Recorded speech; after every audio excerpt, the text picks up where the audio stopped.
I appreciate all of your work on these class presentations, and you can tell just by this little discussion how there's a lot of different kind of avenues to take with it and stuff, but it will be fun.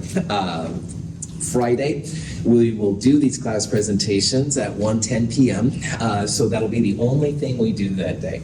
So what will happen on Friday, we'll start right away at 1:10, so be there. There'll be a thing on the blackboard, the order of the presentation. So if you want to be first or last, no problem, sign up. No one signs up, I'll start volunteering people to go.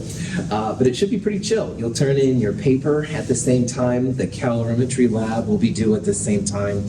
We'll take care of that. Another announcement, though, too, is that this Friday I have a science division meeting. So my 10 a.m. office hour, I've got to shift to 8 o'clock on Friday. Sorry about that. I think this will be the last one this quarter, though, which is kind of nice. Questions? When you say it's on the blackboard, you mean like the physical blackboard or Physical like blackboard. I know use a blackboard. Oh, sorry, did I say something out loud? I apologize. Prof hat back on. Yeah, literally the blackboard and stuff. So good. That's a fair question. Questions on any of them?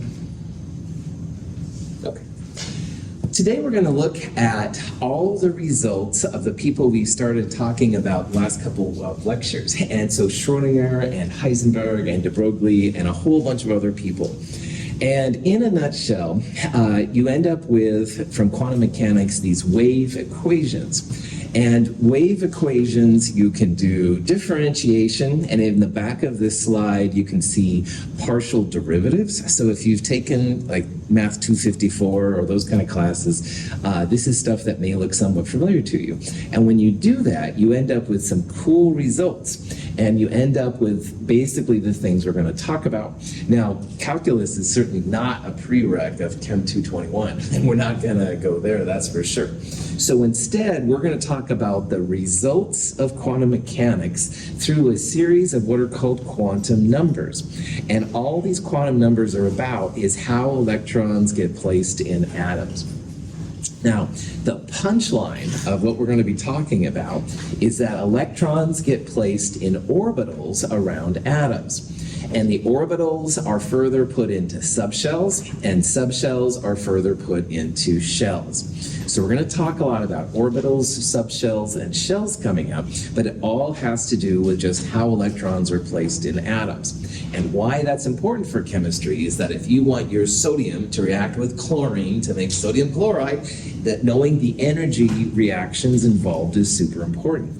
And so knowing where the electrons are can be really helpful to chemists to figure these things out.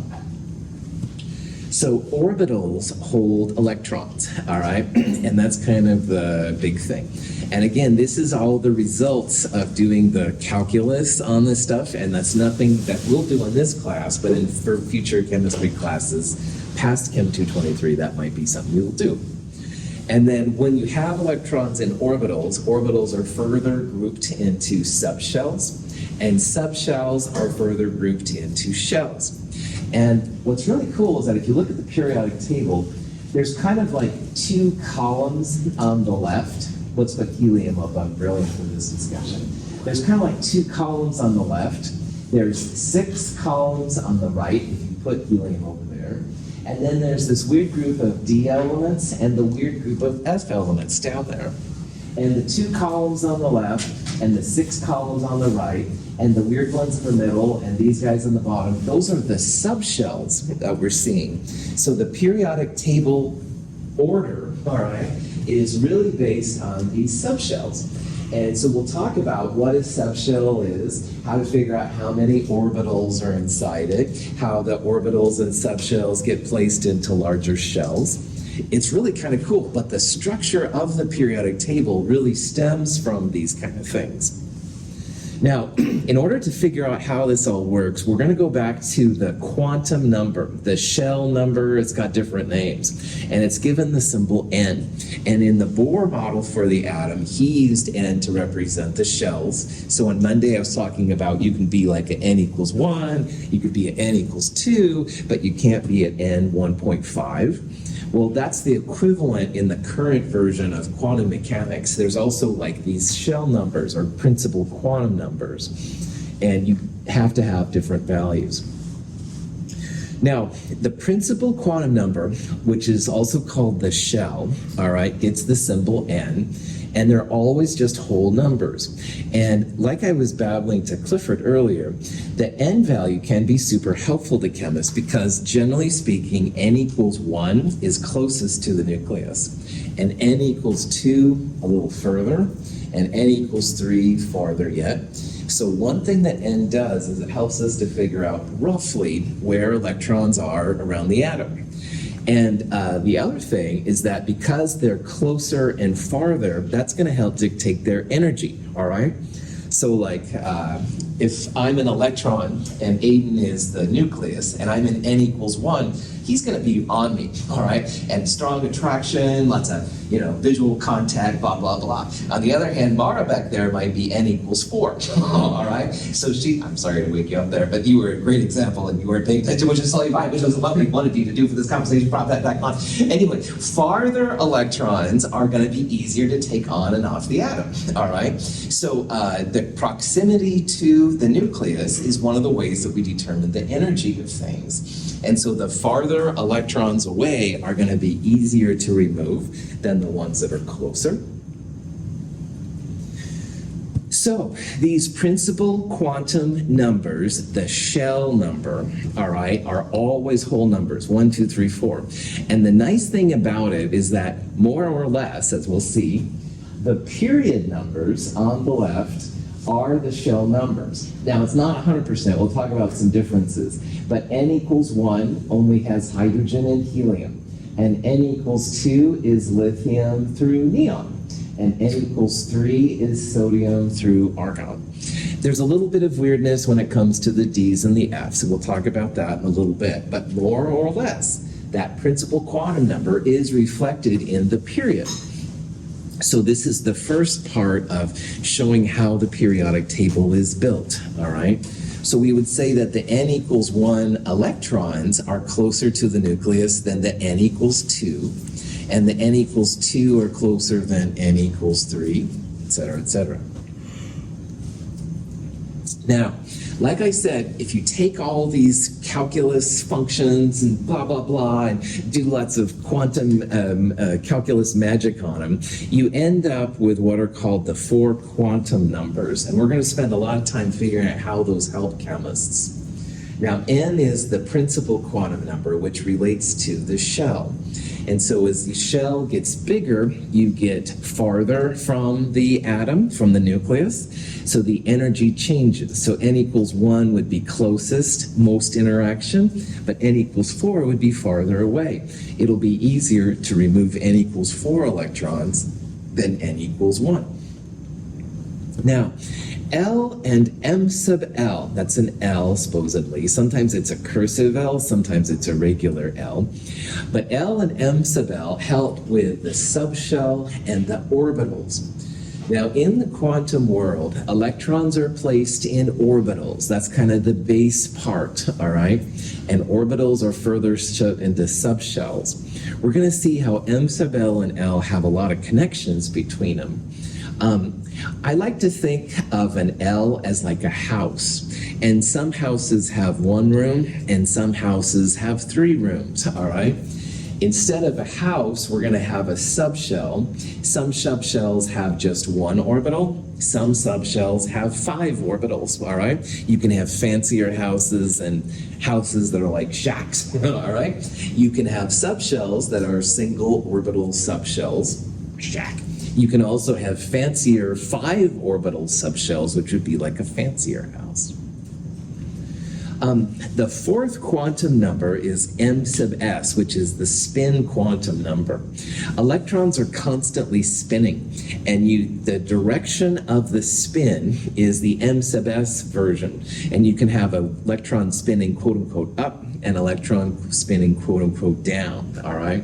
We're going to talk more about M sub s in the next section. In this section, we're going to focus on NL and M sub L, and then we'll see how M sub S kind of fits naturally from this. But the nice thing about this is that if you understand how these quantum number works, wow, you can start assigning electrons to atoms, all right? You can figure out which electrons are easier to pull out, which ones are harder to pull out. You can make ions from them. And this is all about the energy, once again, of systems. Questions so far? Okay. There is a quantum numbers handout in the companion and a line that just lists these different ones with some examples, but we'll go through some here in a bit too. All right. So the shell, the principal quantum number n is the first one. And n is always a whole number. It's larger than 0. It's always an integer. And this is the one where n equals 1 is closest, n equals 2 a little further away, n equals 3. You'll never have 2.5, 1 1/3, negatives don't fly, okay? And n is helpful to chemists because it helps you to understand the size, how far you are from the nucleus, as well as the energy. The outer ones are easier to pull away, and the inner ones are usually harder to pull away. Now, L, which is the subshell, all right? The subshell depends on n. So the L value goes from 0 up to n minus 1, all right? So L is always going to be at least 0, and it'll go up to n equals 1. So if L is like a house, N is like a street.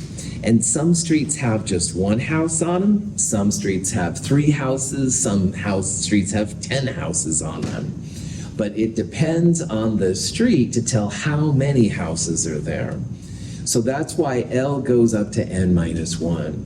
So for example then, in the n equals 1 shell, L can't be any bigger than n minus 1. So 1 minus 1 is 0, and 0 is an allowed type of house, allowed type of subcell. So when the n equals 1 house, there's only one, or n equals 1 street, there's only one house, the L equals 0 house. On the other hand, you go to n equals 2, L goes from 0 up to n minus 1. So if n is 2, you'd have up 0 and 1, because 2 minus 1 is 1. You would have 2 allowed subshells on that one. So the n equals 2 street is a little fancier. 2 houses, all right? The 0 and the 1 house. The subshell, as I said, is kind of like a type of a house. In my world, that helps you to figure out what type of subshell you have. It helps you figure out what kind of orbitals place inside, and we'll see that here in a little bit. And then finally, the M sub L, sometimes called the magnetic quantum number, although that might be a little old. This is the number of orbitals, all right, the number of places you can put electrons. Now, M sub L depends on L. So just like the type of house determines how many rooms you can have, all right? This is like the number of rooms, and this is the house. So when an L equals 0 house, M sub L goes from minus L to plus L. Well, minus 0 to plus 0 is just 0. 0 is an allowed answer here. That would be 1 room. On the other hand, if you move up in the world and you go to an L equals 1 subshell or house, M sub L would be minus 1 to plus 1 in whole numbers, minus 1, 0, plus 1. That would be 3 orbitals, 3 rooms in that house. You can always tell how many orbitals are in a subshell by going 2L plus 1. So if you move up to the L equals 2 house subshell, and you're curious how many orbitals rooms there are, 2 times 2 plus 1, 5 orbitals, 5 rooms in L equals 2. M sub S is a lot easier than these guys to figure out, and again, we'll talk about that more in the next section. But the reason we're getting these 3 is that these 3 kind of depend on each other a little bit. So we're going to get these 3 in Chapter 6, Part 1, and then we'll tack on M sub S in Chapter 6, Part 2. Any questions? Okay.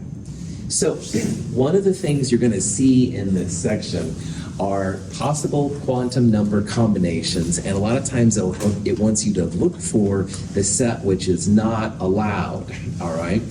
And what that means, for example, for n always has to be a whole number larger than 0. So if you saw n equals 0, that wouldn't fly. That would be a bad quantum number. But you can see here that all of these n values are 1 or greater whole numbers, so it's not n isn't the problem here. So then you go to L, and L has to be no bigger than n minus 1, from 0 up to n minus 1. So for example, here's L equals 1, n minus 1, 4 minus 1 would be 3, so that's a legit L value. 6 minus 1, L can be no bigger than 5, so 5 would be okay. But let's look at this one. If n equals 2, what's the largest value of L you can have? 1, that's right, yeah. So right away we see that, aha, C is bad. Because if n equals 2, L can be 0 or 1, but n and L will never be the same thing.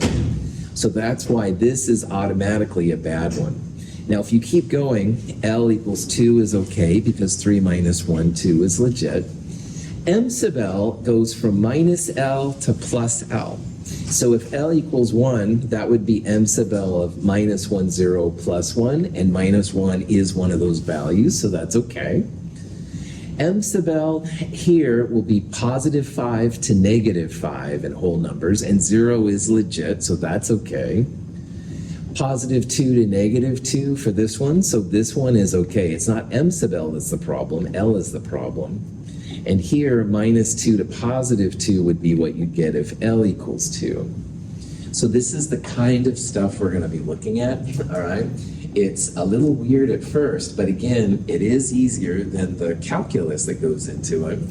And again, we're going to be able to describe the energies of electrons pretty well. Wait, M sub L is calculated by 2 times L minus 1, right? So the number of orbitals equals 2L plus 1. So for example, Clifford, let's say you had L equals 2 and you want to know how many orbitals M sub L. 2 times 2 plus 1, 5 M sub L values. And so why I was going like minus L to plus L, minus 2 to positive 2, minus 2 minus 1, 0, plus 1 plus 2. Those would be the 5 allowed M sub L values, yeah. So the 2L plus 1 helps you figure out the total number of orbitals, but it doesn't tell you what the actual M sub L values are. Those are just the minus L to plus L things. Excellent question. Other questions? Okay. Now, when you do all of the math on this stuff, which is more fun than you need, you end up with cool pictures like this. And I'm going to show you better cool pictures here in a little bit. But these represent, the individual pictures represent the orbitals. Now, remembering that I talked about how orbitals are kind of like rooms and subshells are like houses, and the N was like a street. Well, welcome to the first street right here. This is the N equals 1 street. There's only one house, all right, which is the 1s subshell. And the 1s subshell house has one room, one orbital in it. And that's the picture of the 1s. And notice how it looks kind of like a sphere. We'll talk about that in a little bit. Now, these 4 right here represent the N equals 2 street. All right, and notice how this one's a little higher than this one. That's an energy difference, by the way. The reason we're doing that, this is one house and this is one house. These are 2 subshells in the N equals 2 street. So this is like the street, the whole group of them here. And on this street, we have a house right here and a house right here. Well, this house has only one room. Oh, it's a shack, whatever. But this is a little fancier. It has 3 rooms to it. So in my world, this is the 2s subshell. This whole group of them is the 2p subshell. The 2s subshell has 1 orbital, 1 room in it. But the 2p subshell house has 3 rooms, 3 orbitals in it. So this is a little bit fancier. First street, second street, third street. Woohoo, getting fancier. I know you're excited too. 3 houses, 3 groupings of these orbitals, all right? This is the first house, the 3s subshell, which has one orbital. This is the second house. This is the 3p house, and it has 3 rooms, 3 orbitals inside it. But this is even a fancier room. Woohoo! This is the 3d house, the 3d subshell, and it has 5 orbitals inside it. So this is like you're literally driving by. First street, 1 room, 1 house. Second street, 2 houses. Third street, 3 houses. Patterns exist all over in quantum chemistry. 1 house on 1, 2 houses on 2, 3 houses on 3. How many houses do you think there would be on n equals 4 street? 4. 4. Well done. And 5 would be 5, etc., etc. Now, these are positioned a little higher from each other because it's all about the energy. And in order for chemists to talk about the energy, we have to use what's called NL notation, all right? So 1s, 2s, 2p, 3s, 3d, etc. This is the NL notation. Now in NL notation, the number is the n value, all right? So here on this 2p, n is 2. And on this weird thing, n is 3. So literally the number is the n value. Now, L values, as we saw in the last slide, also have numbers associated with them. But if you had like a 3 and a 0, that would look like 30. And, oh, chemists would be confused. So, stupid people drink freaking gas, or there's different variations of them, represent the L values. All right, S, P, D, F, G. So instead of having n equals 1, L equals 0, which would look like 10, people will call it 1s. And the hip chemists, which you all are in this group now, know that S means L equals 0. All right? And if you had a 3D system, all right, well, the 3 is the n, and the L value means then that L equals 2. So this little list right here, very important, all right? It helps you find the type of house, an S house, a P house, a D house, et cetera, et cetera. And it also is going to help us when we start getting into the energy of things. Because as you can see, these have different energy levels associated with them, so cool. Here's a type of problem you might see. Let's say we had an orbital. An orbital is like one of these right here, by the way, one of the rooms. We have an orbital, n equals 3, L equals 1, m sub L equals -1. What type of orbital is this? All right, and what you would need to have here is an understanding of the NL rule, all right? Now, with this information up here, what's the value of n? 3, that's right. 3 is literally the value, so we're going to put a 3 there. So the 4D, if you had your heart set on it, sorry, it ain't happening on this one, it would be n equals 4, all right? Now, if L equals 1, all right, you can't have like 3 and 1 next to each other without thinking it might be 31. So for the L value, that's where the letter pops in. And what's the letter associated with L equals 1? P, that's right. So this is a 3p orbital. Notice we didn't use the m sub L value, all right? The m sub L will have a use for it, but it's not used in the NL part. So NL notation is super important, all right? N number first, the letter corresponds to an N value, or L value right there. Any questions? Now, let's go through some examples, all right? So let's go back and revisit the n equals 1 street, okay? Well, L values go from 0 to n minus 1. So 1 minus 1 is 0. There's one allowed L value, which is L equals 0. And if you're new to this stuff, realize that L equals 0 is an allowed value. It doesn't mean it doesn't exist. It's an allowed piece. M sub L goes from minus L to plus L, the 2L plus 1 thing that Clifford was talking about. So minus 0 to plus 0 only 0, that's going to be legit. Clifford could also go 2 times 0 plus 1 and find there's one allowed value of m sub l, one orbital, and that value is m sub l equals 0. So this crazy thing then has one type of subshell. That's the L thing. We use the n to find the number of subshells, all right? L goes from from 0 up to n minus 1. There's only one L value. That's why there was only one house on the n equals 1 street. And that house had a single picture by it, all right? That value, that single picture is the orbital. So m sub l minus L to plus L, just 0 then. M sub L equals 0 is an allowed value. There's just a single value, a single orbital, a single room in that house. So when it comes to the 1s part, all right, it's a single room, a single house on the n equals 1 street. Pretty chill. That's why we call it 1s. Supposedly S comes from German, which apparently it comes from spherical. And the S's, as we'll see, are all spherical. They're like big beach balls, if you will, and stuff. I tried to use Google Translate. Who knows how accurate it is? I don't know my own language. So anyway, Prophet, back home. Questions?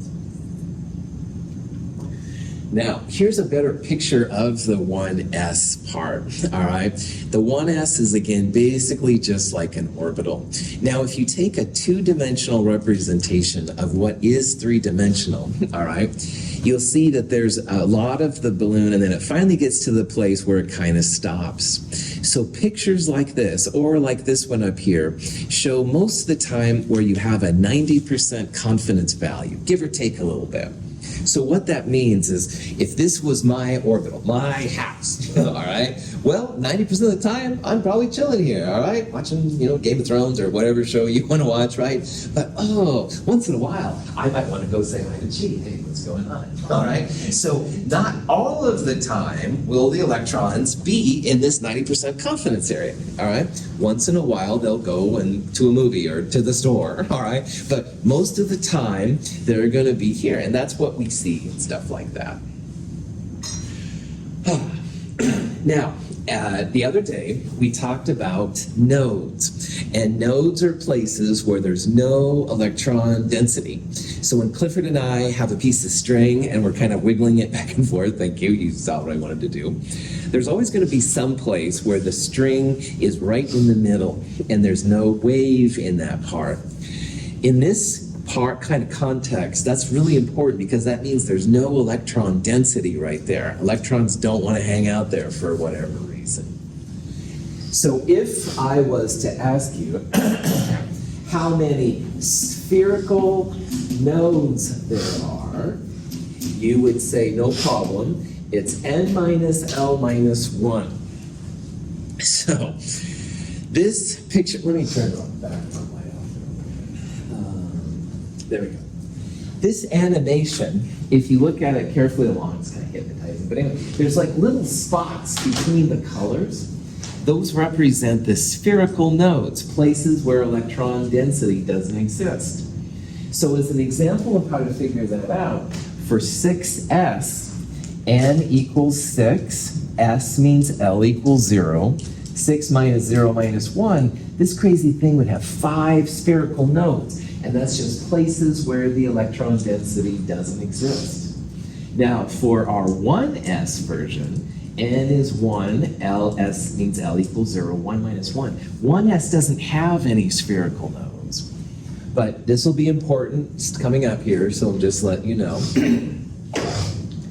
So let me try and backtrack here and summarize this slide. All of the s orbitals, the L equals 0 houses, are going to be essentially spherical, big bowling balls, all right? They'll get bigger as the n value gets bigger, but these spherical nodes will also come important too. And you can figure it out for any combination, n minus L minus 1. That's you. Questions? 1s is pretty small, all right? This little diagram right here, this is n equals 1 street, this is n equals 2 street, n equals 3 street. The n equals 1s house, pretty small, all right? And you can graph it. This is that probability 90% of the time. It won't be exactly on the nucleus because negative electrons, positive, they have to have a little space between them, but it will be pretty close to the nucleus. Now, this is 1s. 2s is a little bit bigger. All right, as the n value gets bigger, 1s to 2s, 2s to 3s, the orbitals themselves get bigger. So you can see here, these are plotting the electrons around the different things. Now, at 2s, we have to start thinking about these spherical nodes, n minus L minus 1. What's the n value for 2s? 2, nice job. What's the L value for 2s? 0, that's right. So 2 minus 0 minus 1 spherical node. And if you look in this diagram, that you can see it right there. There's like a white ring where there's no electron density. It's weird, but it happens. I can't explain it. But this is the effect of waves. All waves have places where they're higher and lower. So this is in this world where there's no wave. 3s is bigger yet, all right? So you can see how 3s is bigger than 2s, which was bigger than 1s. So as the s's get bigger with n, they get bigger. They also have more nodes now, and more of these spherical nodes. There's 2 little lines in there that represent the spherical nodes. And again, these pictures are kind of weird and stuff, but you can kind of see that there's different pieces inside. So as the s's get bigger, they're all spheres. They have more spherical nodes. But you can totally calculate how many spherical nodes they are. You can always say that 4s is bigger than 2s. Cool. Now, the next type of house, which doesn't start until you get to n equals 2, is called a p subshell or p orbitals. P subshells have p orbitals inside them. So L equals 1 is the subshell. Now, when you get to the n equals 2 street, remember, the number of houses go from 0 up to n minus 1. So L equals 0 and L equals 1 are good values of L when n equals 2.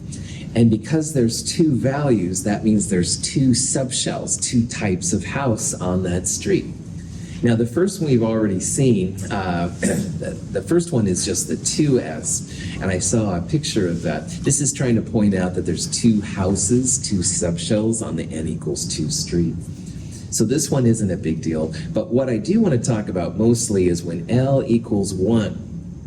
Now, when L equals 0, M sub L went from minus L to plus L.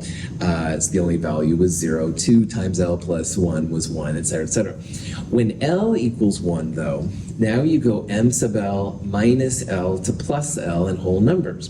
So that would be minus 1 to plus 1, minus 1, 0, plus 1. There are 3 allowed M sub L values.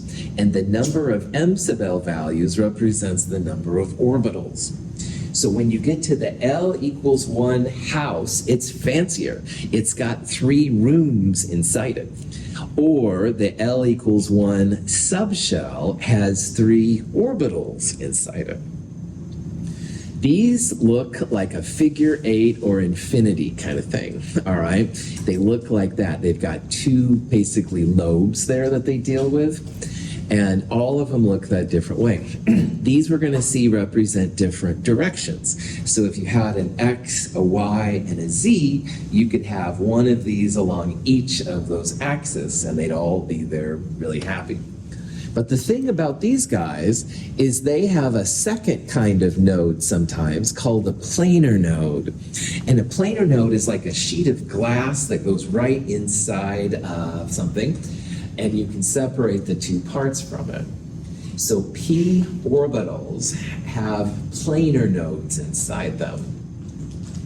Here's pictures showing it. So first of all, this is like X, Y, and Z. And notice how each of these pictures, it's like a big figure 8, all right? But the difference is that this one's along the supposed X-axis, this would be along the Y, and this one on the Z. But they all have like a sheet of glass going through them. The X, Y, and Z are all oriented 90 degrees apart from each other. They all look very much the same. So what we're looking at here are the 3 rooms in the P house, all right? They have 3 rooms, one along the X, one along the Y, one along the Z. Here's better pictures.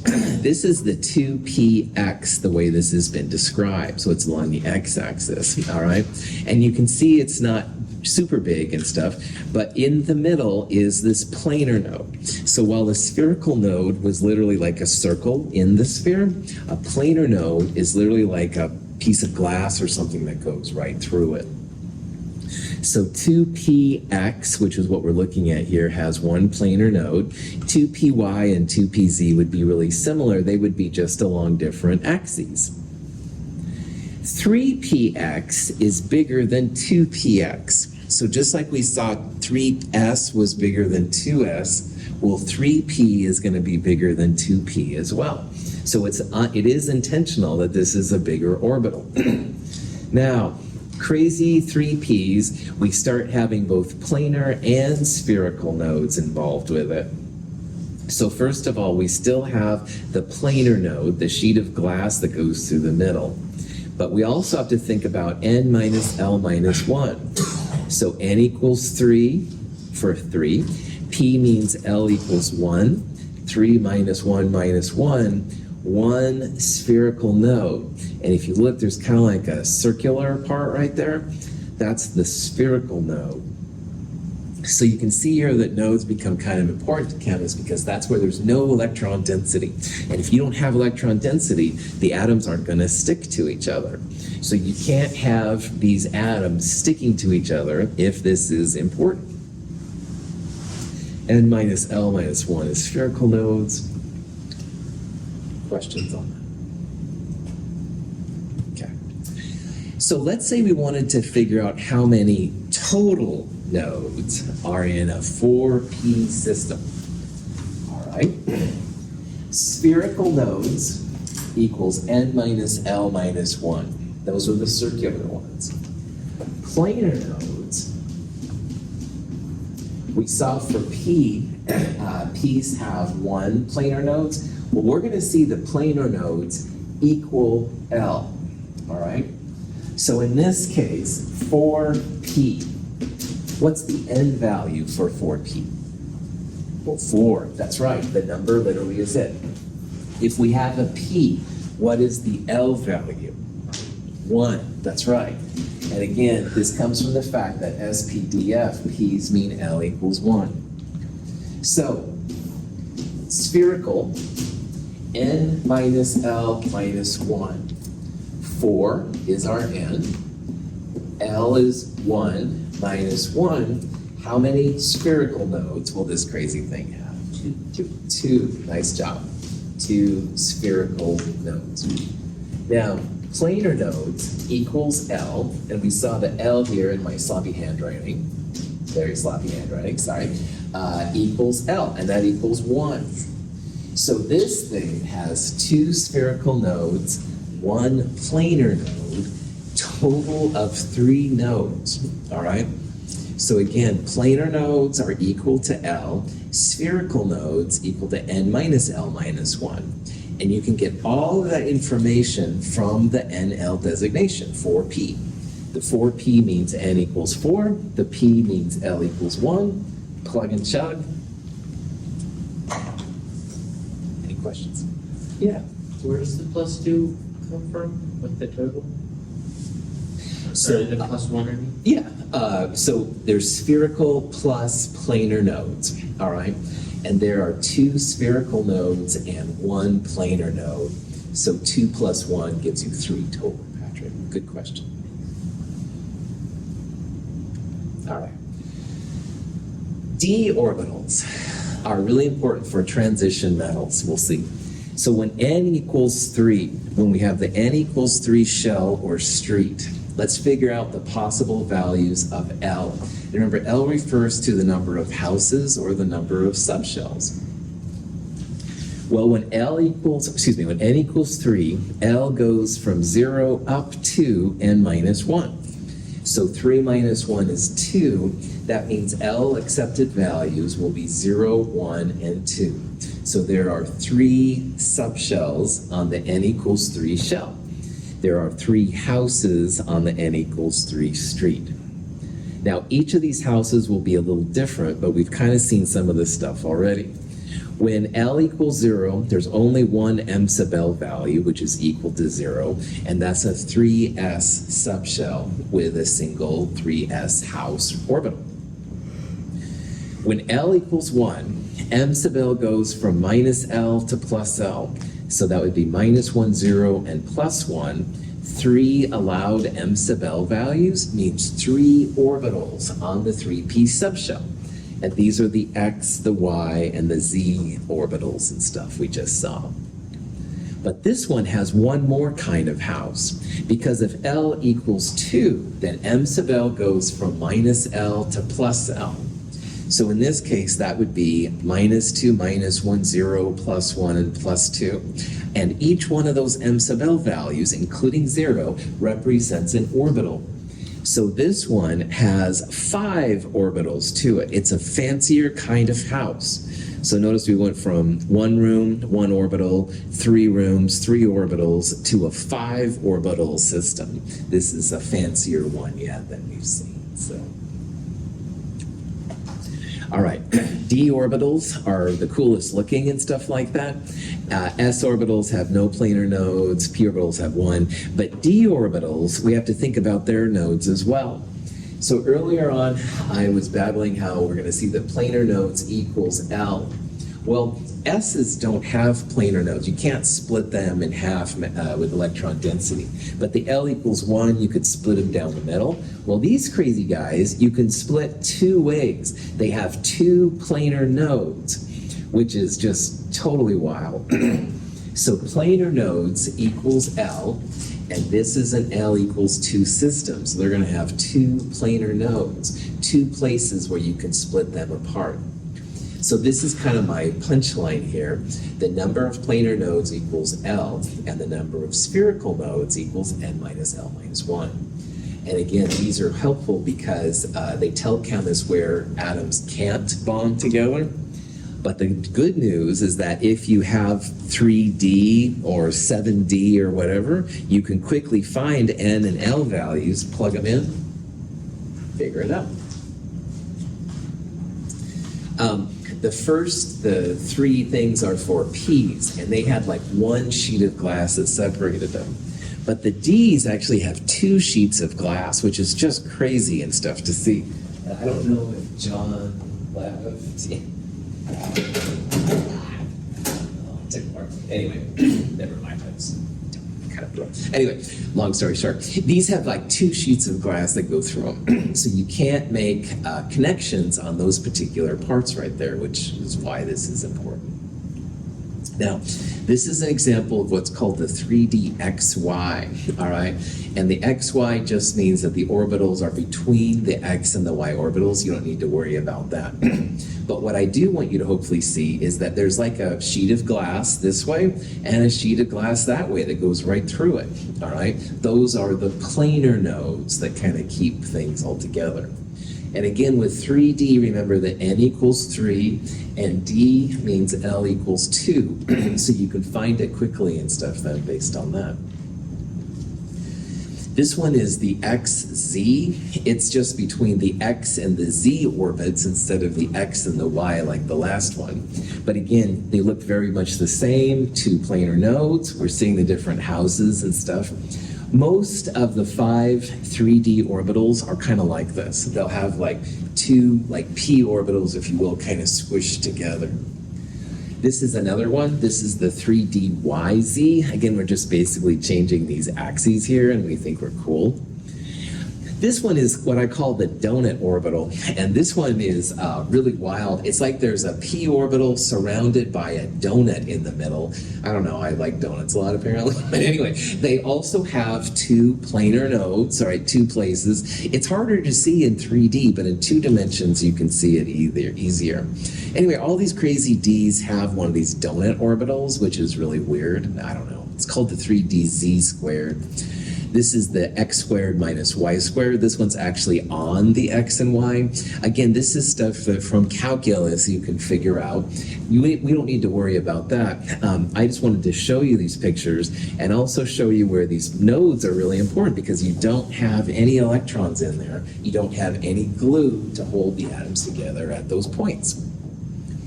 So this leads us into an example of n equals 3, where we can really sum up how all of this goes together. So let's say we had an n equals 3 shell, a street, and I said, Clifford, find the values of L when n equals 3. All right. Well, Clifford knows that L values go from 0 up to n minus 1. So 3 minus 1, 2 would be the maximum, and 0 would be the beginning one.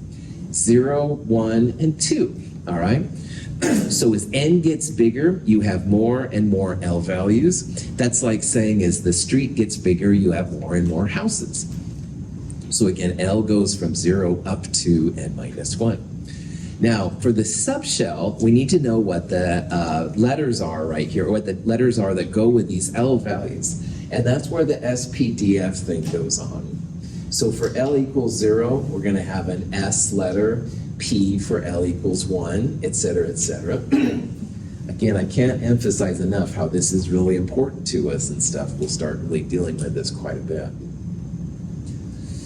Now the NL, we're going to have 3 to begin with. That's the N value. And we'll put that 3 next to the S, P, and D. So that would be 3S, 3P, and 3D. So later on, Colton doesn't have to go, well, Russell, what's L equals 0, N equals 3? He'll just say, oh yeah, the 3S thing, man. And I'll be like, oh yeah, no problem. So this is, again, chemists being lazy, trying to make it easier. Now, M sub L values depend on L. M sub L goes from minus L to plus L. So minus 0 to plus 0 would be just 0, and 0 is an allowed value when it comes to this stuff. On the other hand, when L equals 1, minus 1 to positive 1 in whole numbers, minus 1, 0, plus 1, 3 values. And minus 2 to plus 2 for L equals 2 would be 5 values. And each one of these numbers, and again, it includes 0, is an orbital. So there would be 1 orbital when M sub L equals 0, 3 orbitals, minus 1, 0, and plus 1, 5 orbitals, minus 2, minus 1, 0, plus 1, plus 2. Another kind of question you're going to see is, how many orbitals does this thing represent? Well, if you have just the n value, then n squared. So for example, n equals 3, 3 squared would be 9. That would be 5 plus 3 plus 1, or 9.